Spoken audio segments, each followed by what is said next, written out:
ഹരേ കൃഷ്ണ. എല്ലാവർക്കും നമസ്കാരം.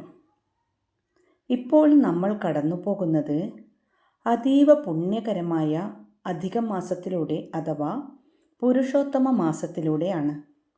3 വർഷത്തിൽ ഒരിക്കൽ മാത്രം ലഭിക്കുന്ന ഈ പുണ്യമാസത്തിലെ ഏറ്റവും സവിശേഷമായ ഒരു പുണ്യദിനം ഇതാ വന്നെത്തിക്കഴിഞ്ഞു.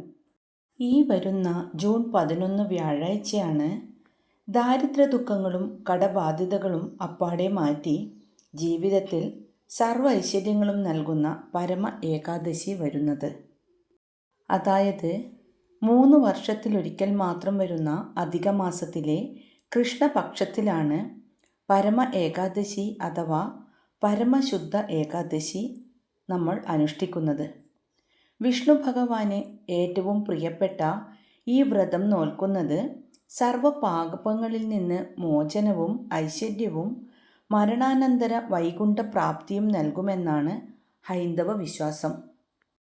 3 വർഷത്തിൽ ഒരിക്കൽ മാത്രം വരുന്ന ഏകാദശിയാണ് പരമ ഏകാദശി എന്നു പറഞ്ഞുവല്ലോ. അധിക മാസത്തിൽ മാത്രം വരുന്ന ഈ വ്രതം എന്തുകൊണ്ട് ഇത്രയേറെ പ്രത്യേകതയുള്ളതായി മാറി?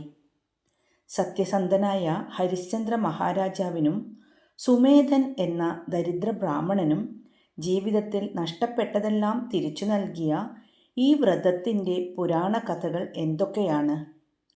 ഈ വർഷത്തെ കൃത്യമായ സമയക്രമവും വ്രതനിയമങ്ങളും എന്തെല്ലാമാണ്? നമുക്ക് വിശദമായി മനസ്സിലാക്കാം. വീഡിയോ പൂർണ്ണമായി കാണുക, മറ്റുള്ളവർക്കായി ഷെയർ ചെയ്യുക. എന്തുകൊണ്ടാണ് പരമ ഏകാദശി ഇത്രയും സവിശേഷമാകുന്നത്? നമ്മുടെ പുരാണങ്ങളിലും ജ്യോതിഷശാസ്ത്രങ്ങളിലും പരമ ഏകാദശിക്ക് പരമാവധി ഉയർന്ന സ്ഥാനമാണ് നൽകിയിട്ടുള്ളത്. അതിന് പ്രധാനമായും ചില കാരണങ്ങളുണ്ട്. ആദ്യത്തേത് അതിൻ്റെ അപൂർവത തന്നെയാണ്. ഏകദേശം 32 മാസങ്ങൾ കൂടുമ്പോൾ വരുന്ന അധിക മാസത്തിലെ കറുത്ത പക്ഷത്തിൽ മാത്രമേ ഈ ഏകാദശി വരാറുള്ളൂ. അടുത്തതായി ഇതിനെ കുബേര പദവി നൽകുന്ന വ്രതം എന്നാണ് വിശേഷിപ്പിക്കുന്നത്. ജാതകപ്രകാരമുള്ള കടുത്ത ദരിദ്രയോഗങ്ങൾ മാറാനും കടബാധ്യതകളിൽ നിന്ന് മുക്തി നേടാനും ഇതിലും മികച്ചൊരു വ്രതമില്ലെന്ന് ഭഗവാൻ കൃഷ്ണൻ അർജുനനോട് പറയുന്നുണ്ട്. ധനത്തിൻ്റെ അധിപനായ കുബേരൻ പോലും മുൻപ് ഈ വ്രതം അനുഷ്ഠിച്ചാണ് അളവറ്റ ധനത്തിന് നാഥനായത് എന്നാണ് പത്മപുരാണം സാക്ഷ്യപ്പെടുത്തുന്നത്.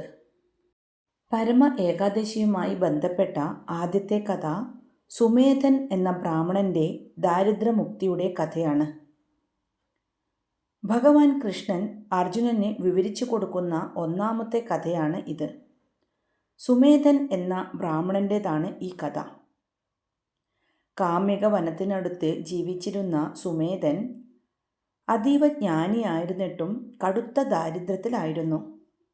അദ്ദേഹത്തിൻ്റെ പത്നിയായ പവിത്രയാകട്ടെ വീട്ടിൽ വരുന്ന അതിഥികൾക്ക് സ്വന്തം ആഹാരം പകുത്തു നൽകി പട്ടിണി കിടക്കാൻ പോലും മടിക്കാത്ത ഉത്തമ സ്ത്രീയായിരുന്നു. ദാരിദ്ര്യം സഹിക്കവയ്യാതെ സുമേധൻ ദൂരദേശത്ത് പോയി ധനം സമ്പാദിക്കാൻ ആഗ്രഹിച്ചപ്പോൾ എല്ലാം ഭഗവാന്റെ വിധി പോലെ നടക്കുമെന്ന് പറഞ്ഞ് പത്നി അദ്ദേഹത്തെ ആശ്വസിപ്പിച്ചു. അങ്ങനെയിരിക്കെ ഒരു ദിവസം അവരുടെ കുടിലിലേക്ക് കൗണ്ഡിന്യ മഹർഷി എഴുന്നള്ളി. ആ ദമ്പതികളുടെ സൽക്കാരത്തിൽ പ്രസാദിച്ച മഹർഷിയോട് തങ്ങളുടെ ദാരിദ്ര്യം മാറാൻ എന്താണ് വഴിയെന്ന് പവിത്ര കണ്ണീരോടെ ചോദിച്ചു. അപ്പോൾ കൗണ്ഡിന്യ മഹർഷിയാണ് അവർക്ക് അധിക മാസത്തിലെ പരമ ഏകാദശി വ്രതത്തെക്കുറിച്ച് പറഞ്ഞു കൊടുക്കുന്നത്. മഹർഷിയുടെ ഉപദേശപ്രകാരം ദമ്പതികൾ അതീവ ഭക്തിയോടെ ഈ വ്രതം നോറ്റു. വ്രതം പൂർത്തിയായതോടെ ഭഗവാൻ വിഷ്ണുവിൻ്റെ അനുഗ്രഹത്താൽ ഒരു രാജകുമാരൻ വന്ന് അവർക്ക് വലിയൊരു കൊട്ടാരവും ധാരാളം ധനവും ധാന്യങ്ങളും പശുക്കളെയും ദാനമായി നൽകി. പിന്നീട് അങ്ങോട്ട് അവർ സന്തോഷത്തോടെ ജീവിച്ച് വിഷ്ണുലോകം പ്രാപിച്ചു. പരമ ഏകാദശിയുമായി ബന്ധപ്പെട്ട രണ്ടാമത്തെ കഥ സത്യസന്ധനായ ഹരിശ്ചന്ദ്ര മഹാരാജാവിൻ്റെതാണ്. സത്യപാലനത്തിനായി തൻ്റെ രാജ്യവും സമ്പത്തും ഭാര്യയെയും മകനെയും വരെ ഉപേക്ഷിക്കേണ്ടി വന്ന ഹരിശ്ചന്ദ്രൻ ഒടുവിൽ കാശിയിലെ ശ്മശാനത്തിൽ കാവൽക്കാരനായി ജോലി ചെയ്യുകയായിരുന്നു. ഒരു രാജാവായിരുന്നിട്ടും വിധി കാരണം ശവസംസ്കാരത്തിന് നികുതി പിരിക്കേണ്ടി വന്ന ആ അവസ്ഥ അദ്ദേഹത്തെ കടുത്ത മാനസിക ദുഃഖത്തിലാഴ്ത്തി. ഈ സമയത്താണ് അദ്ദേഹത്തിൻ്റെ അടുക്കലേക്ക് ഗൗതമ മഹർഷി എഴുന്നള്ളുന്നത്. രാജാവിൻ്റെ ദുരവസ്ഥ കണ്ട മഹർഷി ഈ ദുരിതങ്ങളിൽ നിന്നും ദാരിദ്ര്യത്തിൽ നിന്നും മോചനം നേടാൻ പുരുഷോത്തമ മാസത്തിലെ പരമ ഏകാദശി വ്രതം നോൽക്കാൻ നിർദ്ദേശിച്ചു. മഹർഷിയുടെ വാക്കുകൾ കേട്ട് ഹരിശ്ചന്ദ്രൻ അതീവ നിഷ്ഠയോടെ വ്രതം അനുഷ്ഠിച്ചു. അതിൻ്റെ പുണ്യത്താൽ ഭഗവാൻ വിഷ്ണു പ്രസാദിക്കുകയും അദ്ദേഹത്തിന് നഷ്ടപ്പെട്ട രാജ്യവും സമ്പത്തും തിരികെ ലഭിക്കുകയും ചെയ്തു. സ്വർഗത്തിൽ നിന്ന് ദേവന്മാർ പുഷ്പവൃഷ്ടി നടത്തി. മരണപ്പെട്ട അദ്ദേഹത്തിൻ്റെ മകൻ പുനർജനിക്കുകയും ചെയ്തു. ഒടുവിൽ ഹരിശ്ചന്ദ്രൻ പ്രജകളോടൊപ്പം മോക്ഷം പ്രാപിക്കുകയും ചെയ്തു. ഇനി ഈ വർഷത്തെ, അതായത് 2026 പരമ ഏകാദശിയുടെ കൃത്യമായ സമയക്രമം ഏതൊക്കെയാണെന്ന് നോക്കാം. ഏകാദശി തിഥി ആരംഭിക്കുന്നത് 2026 ജൂൺ 11 വ്യാഴാഴ്ച പുലർച്ചെ 12:57 അതായത് ബുധനാഴ്ച അർദ്ധരാത്രി കഴിഞ്ഞ്.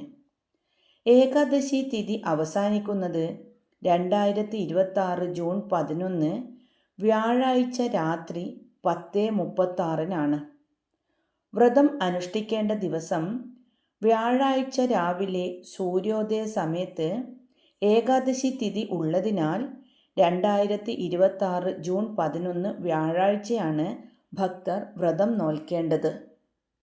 ഇനി പാരണ സമയം, അതായത് വ്രതം അവസാനിപ്പിക്കേണ്ടത് ജൂൺ 12 വെള്ളിയാഴ്ച രാവിലെ 5:23 മുതൽ 8:10 വരെയുള്ള ശുഭമുഹൂർത്തത്തിൽ തുളസി തീർത്ഥം സേവിച്ച് വ്രതം പൂർത്തിയാക്കാം. പരമ ഏകാദശി വ്രതം നോറ്റാൽ കുബേര പദവി പോലും ലഭിക്കും എന്നാണ് പറയപ്പെടുന്നത്. ജ്യോതിഷപരമായി ജാതകത്തിലെ കടുത്ത ദരിദ്രയോഗങ്ങൾ പോലും മാറ്റാൻ ശേഷിയുള്ളതാണ് ഈ വ്രതം എന്നാണ് വിശ്വാസം. പത്മപുരാണപ്രകാരം ദരിദ്രനായ സുമേധൻ എന്ന ബ്രാഹ്മണൻ ഈ വ്രതം നോറ്റാണ് സർവ്വ ഐശ്വര്യങ്ങളും നേടിയത് എന്ന കഥ പറഞ്ഞുവല്ലോ. ധനത്തിൻ്റെ അധിപനായ കുബേരൻ പോലും മുൻപ് ഈ വ്രതം അനുഷ്ഠിച്ചാണ് ഭഗവാൻ ശിവൻ്റെ അനുഗ്രഹത്താൽ അളവറ്റ ധനത്തിന് നാഥനായത് എന്ന് പുരാണങ്ങളിൽ പറയുന്നു. അതുകൊണ്ട് കടബാധ്യതകൾ തീരാനും ഭൗതികമായ അഭിവൃദ്ധിക്കും ഈ വ്രതം ഉത്തമമാണ്. ഈ ഏകാദശി വരുന്നത് ഭഗവാൻ വിഷ്ണുവിന് ഏറ്റവും പ്രിയപ്പെട്ട പുരുഷോത്തമ മാസത്തിലാണെന്ന് പറഞ്ഞുവല്ലോ. ഭഗവാന്റെ പൂർണ്ണ സാന്നിധ്യമുള്ള മാസമായതിനാൽ ഈ ദിവസം ചെയ്യുന്ന വിഷ്ണു സഹസ്രനാമ ജപം, പുരുഷ സൂക്ത ജപം എന്നിവയ്ക്ക് സാധാരണ ദിവസങ്ങളിൽ ചെയ്യുന്നതിനേക്കാൾ 100 ഇരട്ടി ഫലം ലഭിക്കുമെന്ന് വിശ്വസിക്കപ്പെടുന്നു. അറിഞ്ഞോ അറിയാതെയോ ചെയ്തുപോയ വലിയ പാപങ്ങളിൽ നിന്നുപോലും മുക്തി നൽകാൻ ഈ വ്രതത്തിന് സാധിക്കും. പരമ എന്ന വാക്കിനർത്ഥം തന്നെ ഏറ്റവും ഉയർന്നത് അല്ലെങ്കിൽ പരമാവധി എന്നാണ് അർത്ഥം. ഈ വ്രതം നോൽക്കുന്ന ഭക്തർക്ക് ജീവിതാവസാനം ഭഗവാന്റെ പരമപദമായ വൈകുണ്ഠപ്രാപ്തി ലഭിക്കുമെന്നും വിശ്വസിക്കപ്പെടുന്നു. ഈ വ്രതം പൂർണ്ണ ഭക്തിയോടെ നോൽക്കുന്നവരുടെ ജീവിതത്തിലേക്ക് ഭഗവാൻ വിഷ്ണുവിൻ്റെയും ലക്ഷ്മി ദേവിയുടെയും അനുഗ്രഹത്താൽ സമ്പത്തും ധാന്യങ്ങളും വന്നുചേരും. മുടങ്ങിപ്പോയ വരുമാന മാർഗങ്ങൾ വീണ്ടും തുറക്കപ്പെടും എന്നാണ് പറയപ്പെടുന്നത്. എല്ലാ ഏകാദശികളിലും ചെയ്യുന്നതുപോലെ നാരായണ നാമജപവും ഓം നമോ നാരായണായ എന്ന മന്ത്രവും ഓം നമോ ഭഗവതേ വാസുദേവായ എന്ന മന്ത്രവും ഹരേ രാമ രാമ രാമ ഹരേ ഹരേ, ഹരേ കൃഷ്ണ കൃഷ്ണ കൃഷ്ണ ഹരേ ഹരേ എന്ന മന്ത്രവും കൂടാതെ വിഷ്ണു സഹസ്രനാമ ജപം, നാരായണീയം, ഭഗവത്ഗീത, ഭാഗവതം, രാമായണം എന്നിവയൊക്കെ വായിക്കാം. ജീവിതത്തിലെ എല്ലാവിധ ദാരിദ്ര്യവും കടബാധ്യതകളും മാറ്റി ഭൗതികമായ സമ്പത്തും മരണാനന്തര മോക്ഷവും ഒരുപോലെ നൽകുന്നതാണ് ഈ പരമ ഏകാദശി വ്രതം. 3 വർഷത്തിൽ ഒരിക്കൽ മാത്രം വരുന്ന ഈ അപൂർവ പുണ്യദിനം ആരും നഷ്ടപ്പെടുത്തരുത്. ജൂൺ 11 വ്യാഴാഴ്ചയിലെ ഈ വ്രതം എല്ലാവരും ഭക്തിയോടെ അനുഷ്ഠിക്കുമെന്ന് പ്രതീക്ഷിക്കുന്നു. എല്ലാവർക്കും ഭഗവാൻ പുരുഷോത്തമൻ്റെ അനുഗ്രഹങ്ങൾ ഉണ്ടാകട്ടെ. ഹരേ കൃഷ്ണ.